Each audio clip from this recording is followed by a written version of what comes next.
Well, hello. It's Sunday. It's the day of the week that everyone else rests, but I guess I can't keep from doing that. I'm in the shop today. It's nice and cool. It's the Sabbath. You're supposed to be resting, but I'm doing a couple of performance upgrades and tips and tricks on the Messerschmitt, and I thought that I'd share.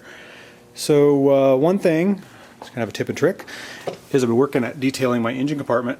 And you can see it's looking pretty good. I guess it was last year, I painted the gas tank with single stage automotive paint, painted the straps with clear silver, and painted the whole underside of the engine cover. So that's looking pretty good. Then I started cleaning the engine, and you can notice I've got my black box off. Right now it's over there. But I've got my fuel system pretty much worked out. Messerschmitts are very picky about their fuel system. At one point I had a fuel pump on here. In fact, it's still there. It's right there. I don't have it hooked up right now because I found that didn't do any good. But the line has to run in a perfect gravity feed system. And I do have a filter on there because I don't like having a plugged carburetor. And it works. It works great. Another thing you might notice too is this big gain plug right here, which goes to my oxygen sensor. I don't know if you can see it right here. It's a 5-wire wideband oxygen sensor, which goes to this readout here on the dash. I'll turn it on for you. Of course, right now it's not on, so it's reading 14.7 to 1.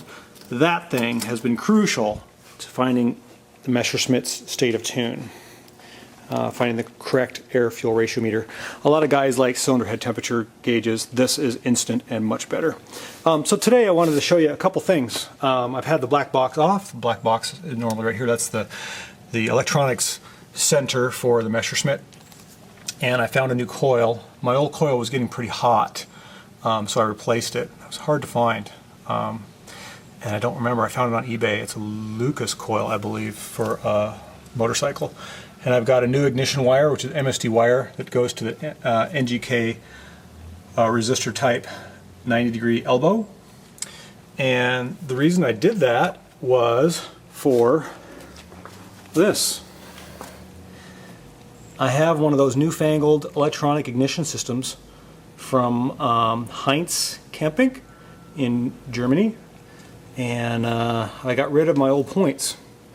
These here are my old points, which used to go there.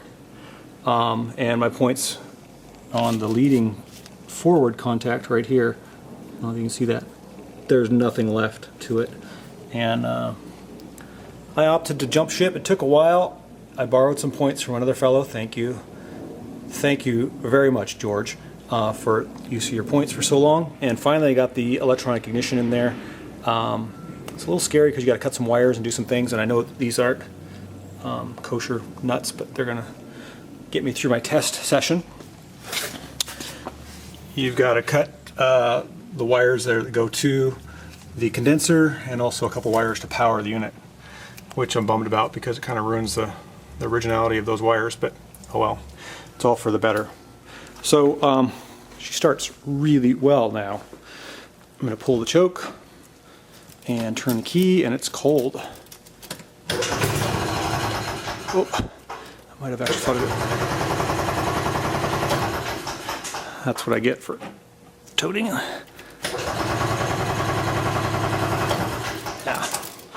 Well, I think I actually flooded it because there's a little spot of gas that's dripping right there on the ground, so I think I've had my fuel line on, my fuel cock on too long. Let me try it one more time.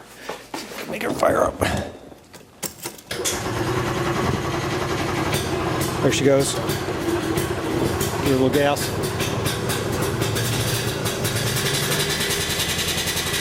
Yeah.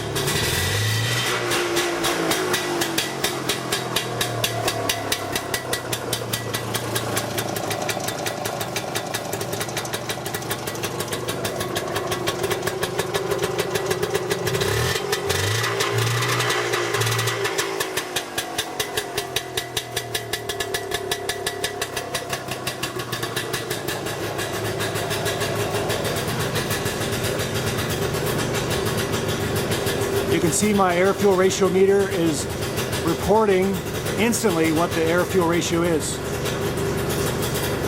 That thing is slick. So she's coming together. She's becoming a daily driver, and it's so cool because there's not a lot of them around that are. So I wanted to just highlight on a few of those tips and tricks. Thank you, George, for the point loan, and thank you, Heinz, for the electronic ignition.